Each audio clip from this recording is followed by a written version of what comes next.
Hi guys, and welcome to Brave Dog Training Online. Today we're going to talk about how to plan enjoyable walks with the traumatized rescue dog. Have fun.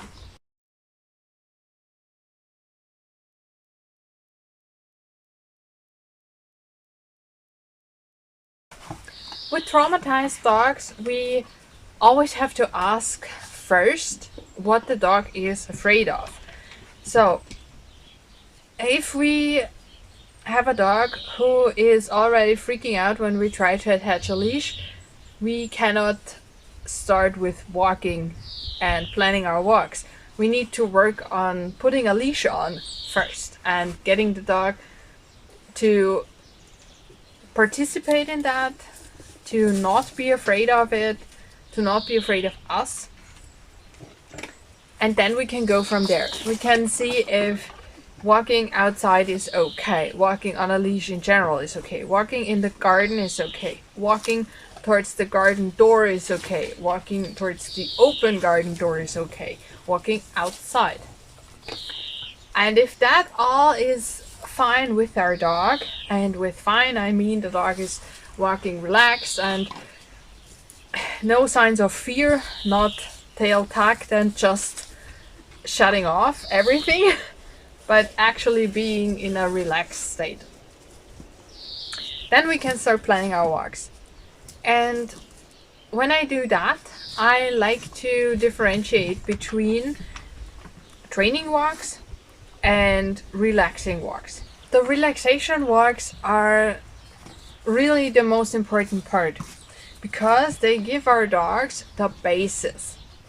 They give our dogs the experience that being outside on a leash with us is actually enjoyable.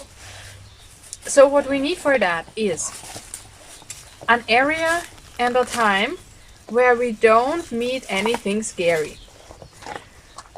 And we can't control everything because some dogs are scared of the wind or leaves or insects, like my Semi. But we can avoid things like cars, people, dogs, things like that pretty well. Or wildlife, we can avoid wildlife to a certain degree as well, because Semi is very afraid of wildlife.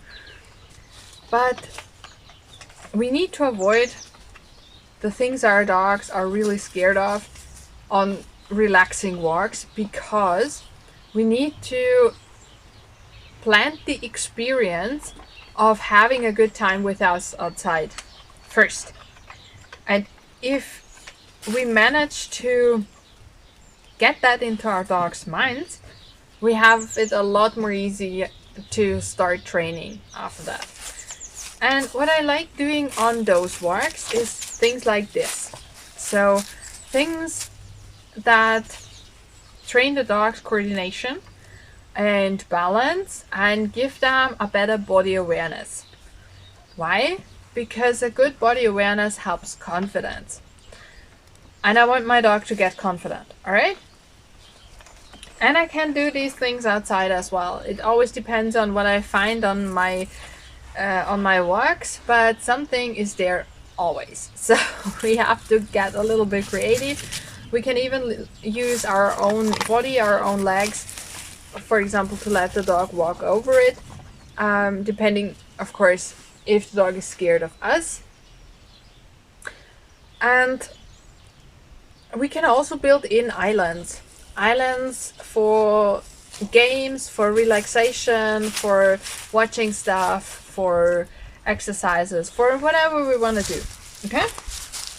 And whenever we choose exercises we do with our dogs, we can always try to use things that match our dogs' inner motivations, our dog's needs, and try to fulfill them in that way. That again builds confidence and it gives our dogs positive experiences. On training walks, and again I separate these two. When I do training walks, I train specifically for whatever trigger the dog is afraid of. Those walks are a lot shorter, like a lot shorter. And I am very careful about distance, about how the dog's feeling, and how we approach said trigger. It always depends on the dog. And as soon as our dogs have a good basis, so they know that everything's fine with us outside, we can also combine the two. So we can take a little bit of training into our relaxation walks.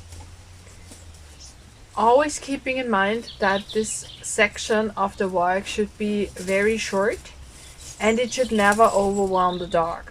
Yes, we have to push boundaries a little bit because that's how we learn, but in a way our dogs are comfortable with, or at least able to deal with.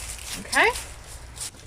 Whenever we are dealing with fearful, traumatized, scared, frightened, anxious dogs, whatever you want to call it, we have, with these relaxation walks, an amazing tool to get the stress level down, to let the dog breathe, to just give him the opportunity to be a dog. That is worth so much.